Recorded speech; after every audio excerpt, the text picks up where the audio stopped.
Ada 5 poin yang saya catat di sini, pengaruh Rocky Gerung terhadap demokrasi. Bismillahirrahmanirrahim. Assalamualaikum warahmatullahi wabarakatuh. Berjumpa lagi bersama saya Hendrik Mulyana di Al-Miqdad Zidan Abdullah Channel. Kali ini saya akan membahas mengenai pemikiran Rocky Gerung dan pengaruhnya terhadap demokrasi.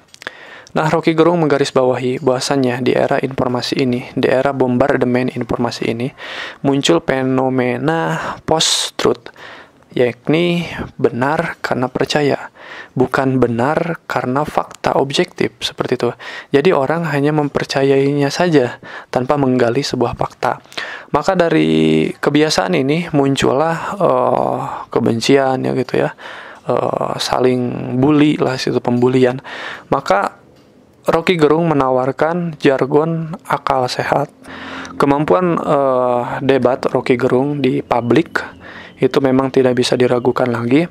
Ketika jargon akal sehat itu mendapatkan perlawanan gitu ya dari dosen UI Doni itu, kemudian dari dosen ada juga yang dari Driyakara, itu membahas tentang menolak pembusukan filsafat. Nah, di forum tersebut dilontarkanlah bahwasanya sekarang terjadi fenomena sofisme. Sofisme ini adalah hamba sahaya politik. Jadi filsafat menjadi hamba sahaya politik, dan itu merupakan hal buruk bagi demokrasi. Namun Rocky Gerung langsung membantah bahwasanya tuduhan sofis terhadapnya itu tidak pantas karena dia itu pengkritik penguasa, bukan pelayan kekuasaan. Sedangkan sofisme ini sendiri adalah pengabdi pada kekuasaan yang membenar-benarkan apa yang dikatakan oleh penguasa, seperti itu. Rocky Gerung sendiri menawarkan soal feminisme.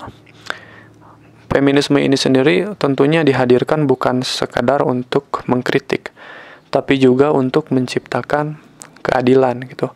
Karena dari feminisme ini sendiri banyak nanti hal yang akan diperbincangkan oleh Rocky Gerung, dan nanti ide feminisme ini sendiri akan dibungkus dengan interpretasinya terhadap demokrasi. Jadi disampaikannya secara tidak melanggar demokrasi atau konstitusi lah, seperti itu. Jadi idenya bisa digunakan oleh siapapun, seperti itu. Nah, jadi nanti kedepannya mungkin kita akan lebih mendengarkan ide-ide feminis, entah itu soal gender dan tentang teori keadilan ala feminisme, seperti itu. Kemudian dalam menyikapi sebuah kebenaran itu sendiri, Rocky Gerung sering menyebutkan soal asbabun nuzul. Asbabul nuzul itu sebab turunnya ayat lah kalau dalam Al-Quran, seperti itu. Mungkin karena literasinya Rocky Gerung sangat luas, dia juga mungkin membaca karya-karya dari penulis atau cendekiawan muslim, seperti itu, sehingga kalimat istilah asbabun nuzul itu bisa dia pahami gitu.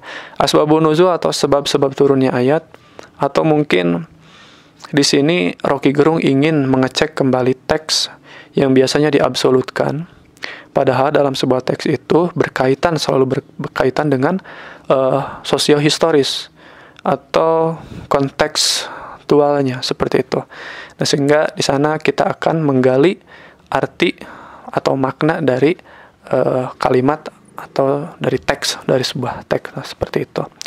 Maka dari situ seperti di feminisme kritis itu menolak anti otoritas dan anti absolut, sehingga mungkin di sini jatuhnya pada relativisme.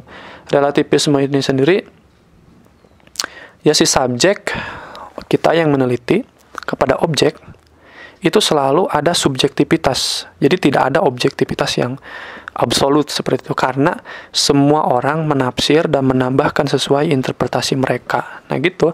Jadi kebenaran hanya di sisi Tuhan dan manusia hanyalah menghasilkan tafsirannya saja. Ada 5 poin yang saya catat di sini, pengaruh Rocky Gerung terhadap demokrasi. Yang pertama, Rocky Gerung memperkuat adanya oposisi karena adalah sebuah keniscayaan atau pentingnya oposisi dalam demokrasi, seperti itu. Itu poin pertama. Rocky Gerung memperkuat adanya oposisi. Yang kedua, mengaktifkan tradisi intelektual.